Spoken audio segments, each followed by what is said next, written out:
What's going on? It's Ryan with Easy Swap Pots. Here we have a sweet potato in a 7-gallon pot. We're about to unsnap it and see what we got this year. Let's get to it.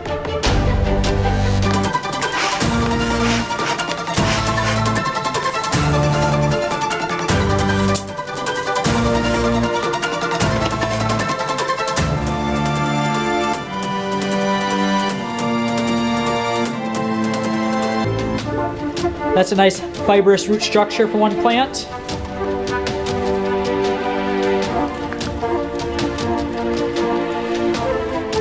I'll have to ask my brother how many he planted, but we got about a dozen of them in here.